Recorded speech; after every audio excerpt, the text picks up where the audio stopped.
at least 111 people have been killed in an earthquake in northwest China. Most of the deaths were in Gansu province, while others reported in neighbouring Qinghai.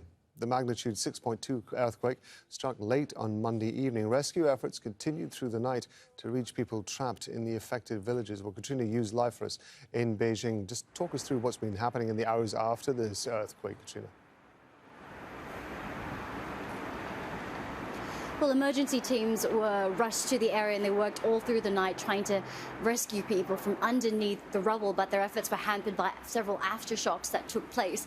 Now, the epicenter of this earthquake was northern Gansu province, but neighbouring Qinghai was also affected. And this is a very arid, mountainous and remote area, not easy to access. And also, this is a rather underdeveloped and poor part of China, so that really is reflected in the quality of the construction there.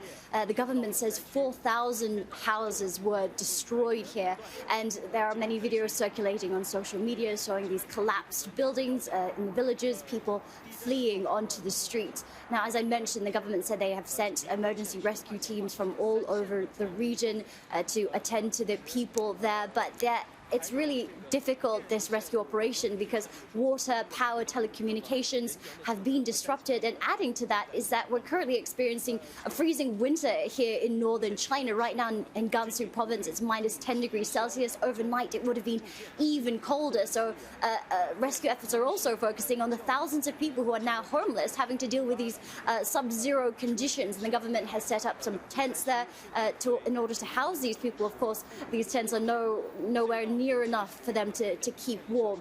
Right now, the death toll stands at about 111. 400 people around about have been injured, and the government has warned that there could be more aftershocks of magnitude 5.0 in the coming days. So we're talking about the area of Gansu in Qinghai. How often does this kind of thing happen in that region? Well, in northern China, earthquakes are not uncommon at all. In fact, we had another earthquake occur in Xinjiang province just this morning around 10 a.m. local time.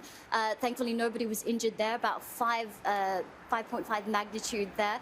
And just in Gansu province earlier this year in October, there was another minor earthquake. Thankfully, again, nobody injured. But the last very big earthquake to hit Gansu was in 1932, and that was quite catastrophic, with about 70,000 people losing their lives. And across Greater China, earthquakes also are not infrequent. We had in southern Sichuan province last year about 100 people killed from an earthquake there. And of course, in 2008, we had another massive 7.9 magnitude earthquake where more than 80,000 people lost their lives. Katrina, thank you very much indeed. That's Katrina Yu talking to us from Beijing.